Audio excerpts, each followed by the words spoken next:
Imagina un libro tan antiguo y misterioso que su contenido fue considerado demasiado peligroso para ser leído. Un libro que revela secretos ocultos sobre ángeles caídos, gigantes que alguna vez caminaron entre los hombres y visiones proféticas que desafían todo lo que crees saber sobre la fe. Ese libro existe y forma parte de la Biblia etíope, uno de los textos sagrados más antiguos y completos del mundo, pero también uno de los más controvertidos. A diferencia de la versión de la Biblia ampliamente aceptada en Occidente, la Biblia etíope contiene libros apócrifos y relatos que fueron prohibidos por las autoridades religiosas, textos que revelan una historia que desafía lo que se ha enseñado en las iglesias occidentales durante siglos. Pero, ¿por qué este libro fue ignorado y excluido del canon cristiano tradicional? ¿Qué hay en estos textos que causó tanto temor entre los líderes religiosos de Europa? ¿Acaso había verdades demasiado peligrosas para ser conocidas? ¿O fue una cuestión de poder y control sobre la fe? Hoy, vamos a sumergirnos en los misterios prohibidos de la Biblia etíope y a revelar por qué fue silenciada durante siglos. Prepárate para un viaje revelador a través de registros ocultos que podrían cambiar por completo tu visión sobre la historia de la humanidad y su relación con lo divino. Antes de seguir adelante, si te gusta explorar misterios históricos y verdades ocultas, no olvides suscribirte al canal, activar las notificaciones y dejar tu like. Tu apoyo nos ayuda a seguir trayendo contenido impactante y revelador que desafía el sentido común. Ahora, vamos a descubrir los secretos más temidos de la Biblia etíope. La Biblia etíope contiene 81 libros sagrados, mientras que la Biblia católica tiene 73 y la protestante solo 66. Entre estos textos no oficiales hay escritos que fueron considerados demasiado controvertidos para permanecer en el canon oficial de la Iglesia Occidental. Uno de esos libros prohibidos es el Libro de Enoc, un relato antiguo que describe eventos increíbles y perturbadores, como la caída de los ángeles que abandonaron el cielo para mezclarse con los humanos, generando seres híbridos llamados Nefilim. Estos gigantes, según el relato, aterrorizaban la tierra y fueron una de las razones por las que Dios decidió enviar el gran diluvio para purificar el mundo. Esta historia, aunque se menciona de manera sutil en el libro del Génesis, se explora con detalles escalofriantes en el libro de Enoc, revelando que estos ángeles caídos enseñaron a la humanidad conocimientos prohibidos, como el uso de armas, la astrología y la magia. Este contenido era tan impactante que fue considerado peligroso para la doctrina cristiana occidental. Pero el libro de Enoc no es el único texto perturbador presente en la Biblia etíope. También está el libro de los jubileos, un relato alternativo del Génesis que profundiza en los eventos de la creación y describe el papel de los ángeles en la historia de la humanidad. Este texto enfatiza la necesidad de seguir leyes estrictas, como la observancia rigurosa del sábado y otras tradiciones del Antiguo Testamento. Para la Iglesia romana, que buscaba una interpretación más flexible de la fe cristiana, estas reglas eran vistas como una amenaza a su autoridad y a la unificación del cristianismo bajo un único sistema doctrinal. Otro aspecto que hace que la Biblia etíope sea tan única y controvertida es su conexión con la tradición judía. A diferencia del cristianismo occidental, que poco a poco se alejó de las prácticas judías, la Iglesia Ortodoxa etíope preservó elementos que se remontan directamente al judaísmo original. Por ejemplo, en Etiopía, la circuncisión todavía se practica como un acto sagrado, exactamente como en el Antiguo Testamento. La dieta alimenticia también sigue muchas de las directrices de la Torá, incluyendo la prohibición del consumo de carne de cerdo y la separación entre alimentos considerados puros e impuros. pero la diferencia más notable tal vez sea la observancia del sábado como día sagrado en paralelo al domingo, una práctica que desafía la tradición de la Iglesia occidental. Para los etíopes, el sábado representa un mandato divino que nunca fue revocado, mientras que en Occidente, el cambio a la adoración del domingo fue promovido como un símbolo de la resurrección de Cristo. Esta fuerte conexión con las tradiciones judías hizo que la Iglesia etíope fuera vista con desconfianza por los líderes cristianos europeos, que buscaban distanciarse de las raíces judías del cristianismo. Otra razón que llevó a la exclusión de la Biblia etíope del canon oficial de la Iglesia occidental fue su énfasis en profecías apocalípticas, como las que se encuentran en el Apocalipsis de Baruch y en el 4 Esdras. Estos textos describen visiones aterradoras del fin de los tiempos, con eventos catastróficos y un juicio divino implacable. Estas narrativas, aunque poderosas, fueron consideradas místicas y excesivamente esotéricas para el cristianismo occidental. La Iglesia prefirió mantener solo el Apocalipsis de Juan como la principal referencia sobre el fin de los tiempos, eliminando otras fuentes que podrían generar interpretaciones diferentes y cuestionamientos entre los fieles. Pero, ¿por qué todo esto era visto como un problema? La respuesta está en el control de la narrativa religiosa.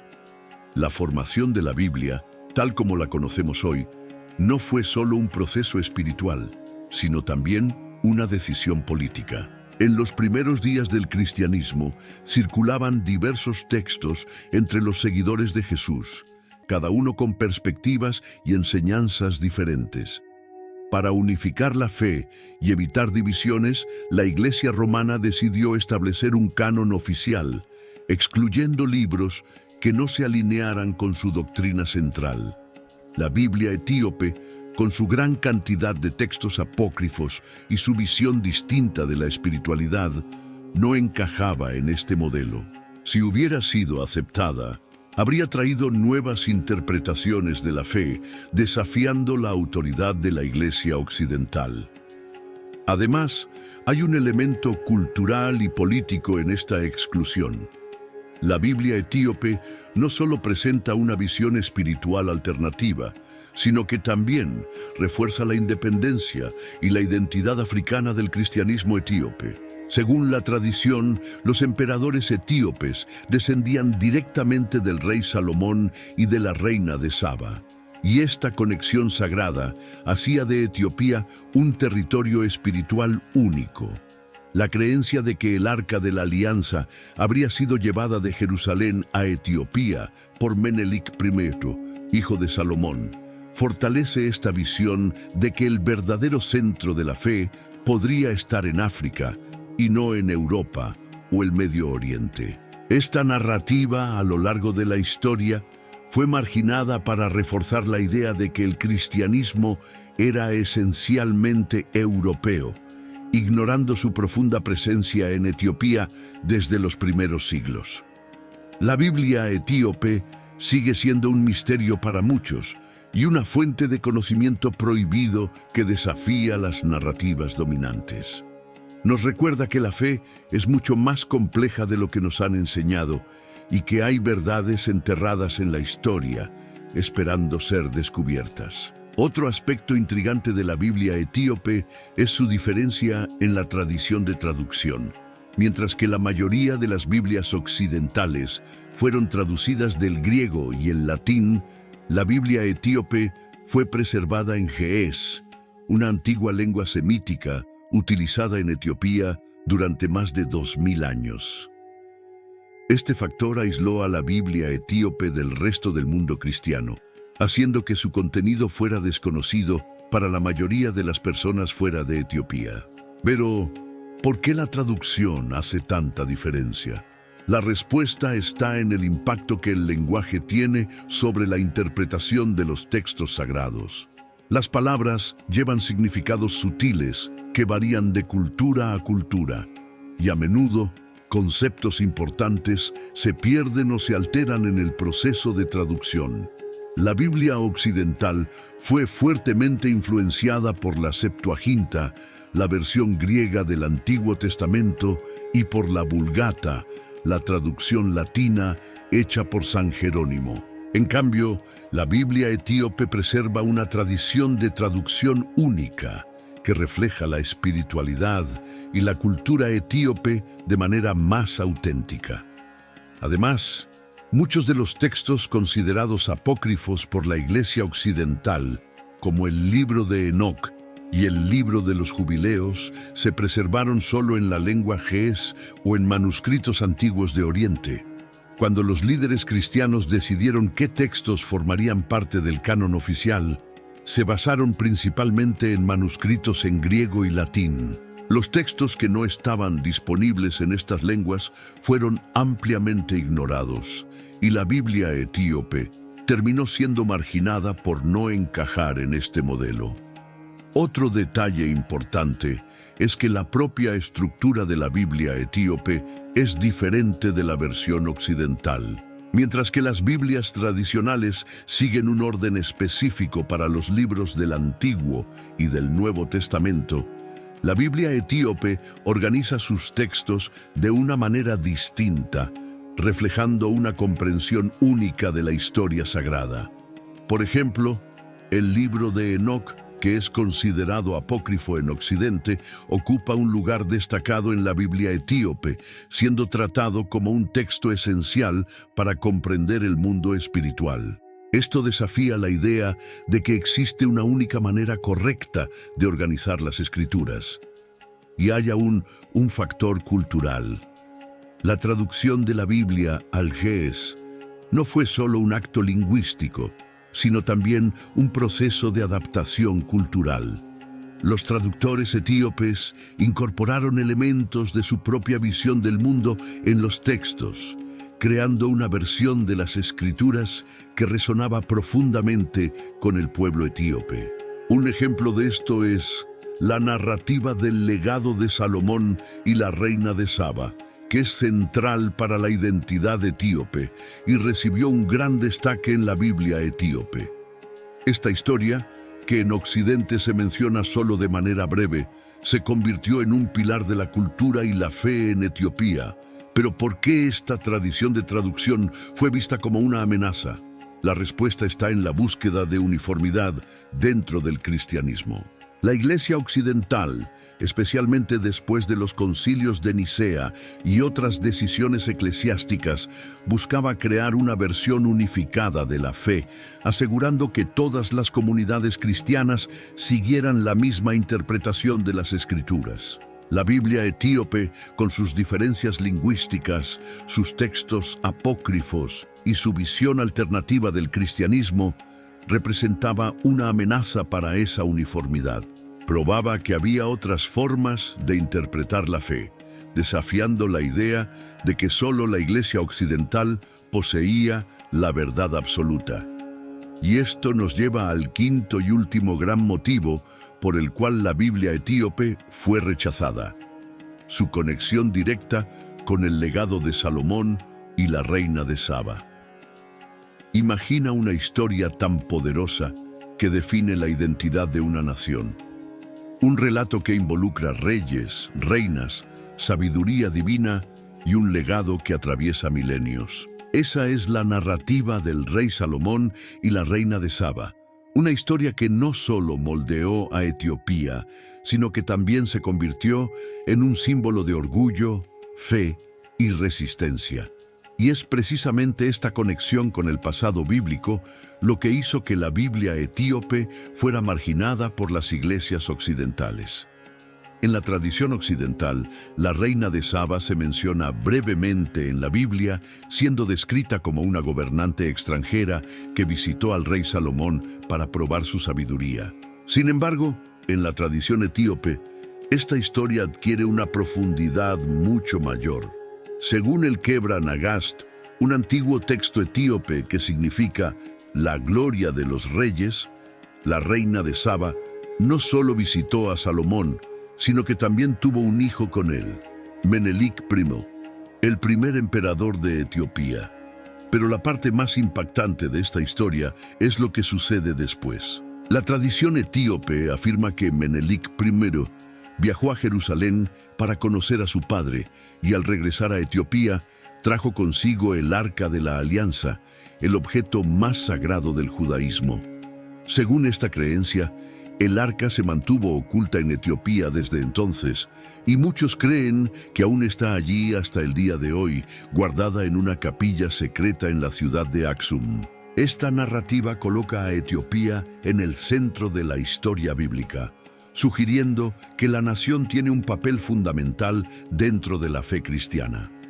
Pero, ¿por qué esta conexión con Salomón y la reina de Saba era un problema para las iglesias occidentales? La respuesta está en el impacto que esta historia tiene sobre la jerarquía del cristianismo global. Durante siglos, la Iglesia occidental se vio a sí misma como el verdadero heredero del cristianismo y del mundo bíblico. La idea de que una nación africana pudiera ser la verdadera guardiana del Arca de la Alianza y que su linaje real descendiera directamente de Salomón desafiaba esta visión eurocéntrica de la historia de la fe. Además, la tradición etíope afirma que todos los emperadores de Etiopía, hasta el último Haile Selassie, eran descendientes directos de Menelik I y por lo tanto del linaje de Salomón y la reina de Saba. Esto significaba que los gobernantes de Etiopía tenían un derecho divino a reinar, un concepto que reforzaba la identidad espiritual del país y su independencia del cristianismo europeo. Para las iglesias occidentales, que a lo largo de la historia intentaron consolidar su poder y establecer una narrativa única sobre la fe, la Biblia etíope y su vínculo con la reina de Saba representaban un desafío. Si Etiopía era, de hecho, la guardiana del Arca de la Alianza y sus emperadores eran descendientes directos de Salomón, esto significaba que el verdadero centro del cristianismo podría estar en África y no en Europa. Esta idea era simplemente inaceptable para los líderes religiosos occidentales, que prefirieron ignorar o minimizar la importancia de la tradición etíope. A lo largo de este documental, exploramos las 5 principales razones por las cuales la Biblia etíope fue rechazada y marginada por las iglesias occidentales. Pero esta exclusión no significa que su mensaje haya sido olvidado. Por el contrario, la Biblia etíope ha sobrevivido durante siglos, preservada por una iglesia que nunca se doblegó ante las presiones externas. Nos desafía a cuestionar lo que realmente sabemos sobre la historia de la fe y a reconocer que hay muchos caminos hacia la verdad espiritual. Si este contenido despertó tu curiosidad y quieres seguir explorando misterios ocultos de la Biblia, suscríbete al canal, activa las notificaciones y comparte este video. Deja en los comentarios qué otros temas te gustaría que exploráramos y continúa con nosotros en este viaje por verdades olvidadas. Hasta la próxima.